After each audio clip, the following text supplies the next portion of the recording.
Hello student, welcome to all.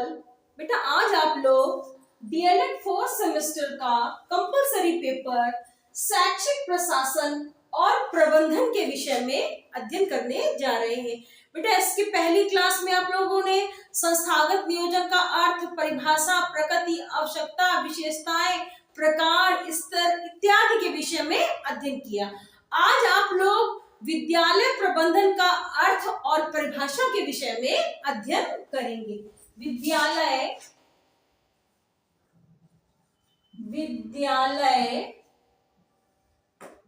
प्रबंधन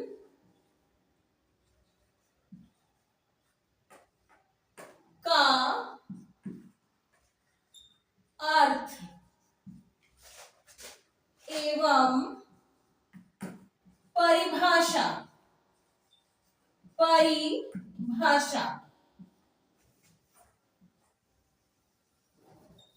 विद्यालय प्रबंधन का अर्थ और परिभाषा। बेटा अगर हम विद्यालय प्रबंधन की बात करें तो विद्यालय एक शैक्षिक संस्था है एवं प्रबंधन जो है वो साधन है। मतलब कि किस तरह से हम विद्यालय के कार्यों को सुचारू रूप से आगे बढ़ाएं, उसको सही दिशा निर्देश दें, इसके लिए हमें प्रबंधन की आवश्यकता पड़ती है। मतलब कि हमें कौन कौन से रिसोर्सेज विद्यालय को आगे बढ़ाने के लिए लेने हैं, जिसके लिए हमें प्रबंधन की आवश्यकता पड़ती है। अगर हम विद्यालय प्रबंधन की बात करें तो बेटा सबसे पहले हमें एक प्लानिंग करनी होगी। मतलब क्या करना होगा? योजना बनाना।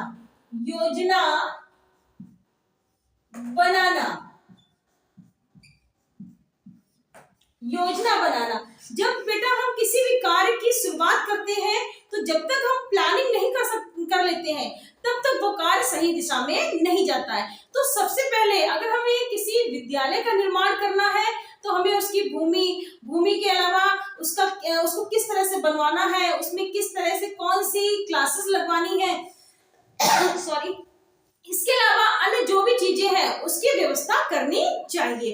इसके बाद बेटा संगठन करना।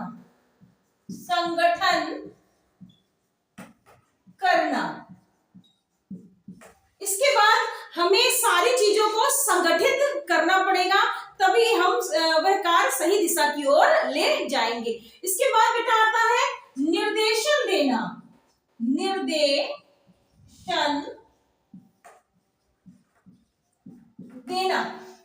कौन सा कार्य किस दिशा में जाना है, उसको किस तरह से व्यवस्थित करना है, इसके लिए हमें निर्देशन भी देना पड़ता है। अगले नंबर में आता है नियंत्रण रखना।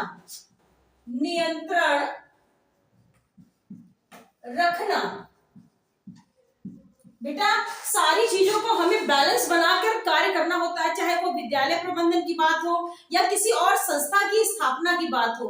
जब तक हम बैलेंस बना के कार्य नहीं करते हैं तो कार्य सही ढंग से नहीं हो पाता। इन सभी के बाद मूल्यांकन।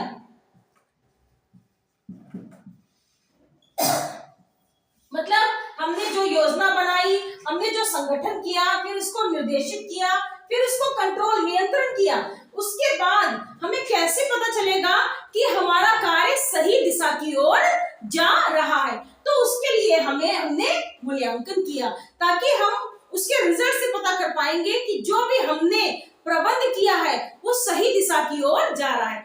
बेटा अगर हम बात करें तो विद्यालय का मुख्य उद्देश्य गुणवत्तापूर्ण शिक्षा और अनुशासित वातावरण और सर्वांगीण विकास सुनिश्चित करना होता है। मतलब कि उद्देश्यपूर्ण, जिस उद्देश्य के लिए हमने उसका निर्माण किया है उसी के हिसाब से सही वातावरण प्रदान करना।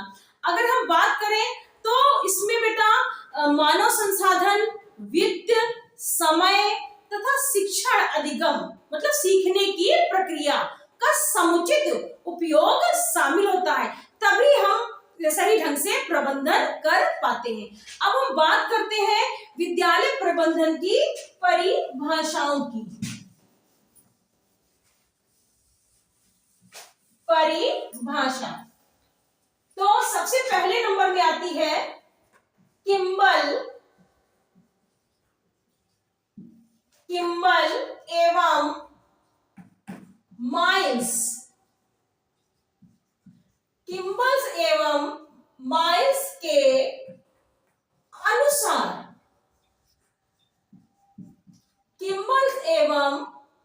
माइल्स के अनुसार इन्होंने कहा है कि विद्यालय प्रबंधन विद्यालय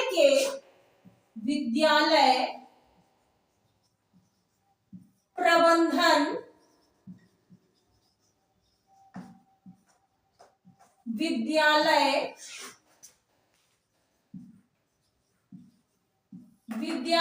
के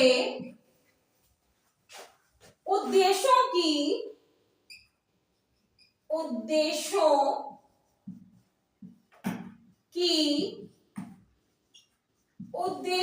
की प्राप्ति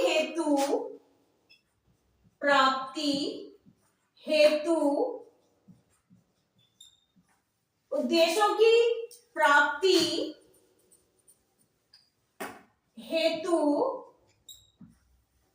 हेतु मानवीय संसाधनों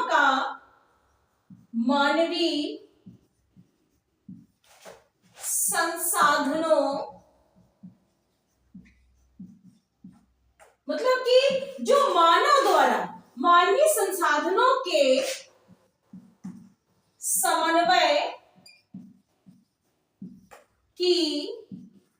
समन्वय की प्रक्रिया है। बेटा किम्बल महोदय जी ने कहा है कि किम्बल एवं माइल्स महोदय जी ने कहा है विद्यालय प्रबंधन विद्यालय के उद्देश्यों की प्राप्ति हेतु मानवीय संसाधनों के समन्वय की प्रक्रिया है। मतलब कि जब तक सिर्फ बेटा अगर भौतिक साधन ही हो और मानव द्वारा कोई कार्य ना किया जा रहा हो तो कार्य सही ढंग से नहीं हो पाता है। तो बेटा विद्यालय प्रबंधन जो है मानवीय और भौतिक दोनों लोग मिलकर जब कार्य करते हैं तो विद्यालय प्रबंधन सही दिशा की ओर जाता है। बेटा अगली परिभाषा है NCERT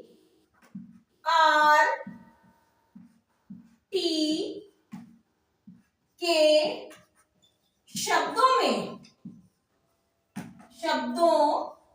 में बेटा NCERT जिसकी स्थापना नई दिल्ली में हुई थी 1961 में हुई थी। तो देखिए NCERT ने क्या कहा है कि विद्यालय प्रबंधन वह प्रणाली है विद्यालय प्रबंधन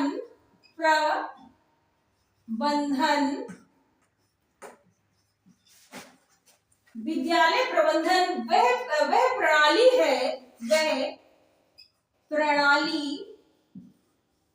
है जिसके विद्यालय प्रबंधन वह प्रणाली है जिसके अंतर्गत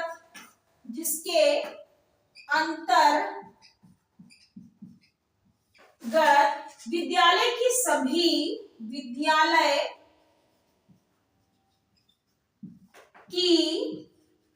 सभी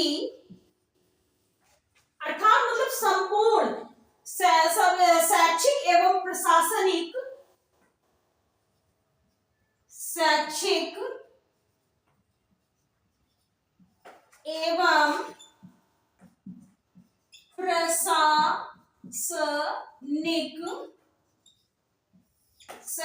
एवं प्रशासनिक गतिविधियों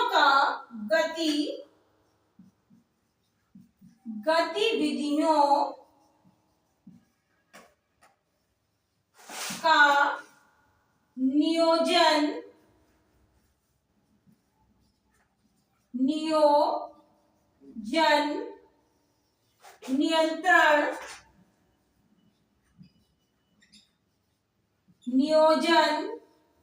नियंत्रण संगठन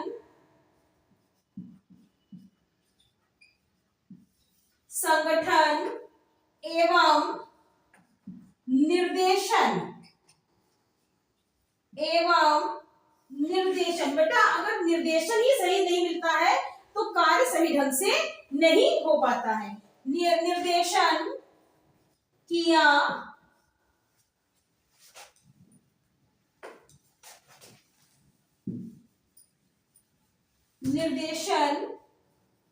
किया जाता है। तो एनसीईआरटी में कहा गया है कि विद्यालय प्रबंधन वह प्रणाली है जिसके अंतर्गत विद्यालय की सभी शैक्षिक एवं प्रशासनिक गतिविधियों का नियोजन, नियंत्रण, संगठन एवं निर्देशन किया जाता है। मतलब कि विद्यालय प्रबंधन के अंतर्गत हम योजना बनाकर उसको संगठित करके, उसको निर्देशित करके, उसको नियंत्रण करके और उसका मूल्यांकन करते हैं, तब विद्यालय प्रबंधन सही ढंग से सही दिशा की ओर जाता है। मतलब कि उसमें उद्देश्यपूर्ण गुणवत्ता हमें प्राप्त हो जाती है जब हम अनुशासित वातावरण में सर्वांगीण विकास को सुनिश्चित करते हैं। अर्थात मानव संसाधन और वित्त तथा समय तथा शिक्षण अधिगम की प्रक्रिया का समुचित ढंग से जब उपयोग शामिल होता है, तब हम विद्यालय प्रबंधन को सही दिशा प्रदान करते हैं। बेटा आज के लिए इतना ही। अगले टर्न में नेक्स्ट टॉपिक के साथ। Thank you.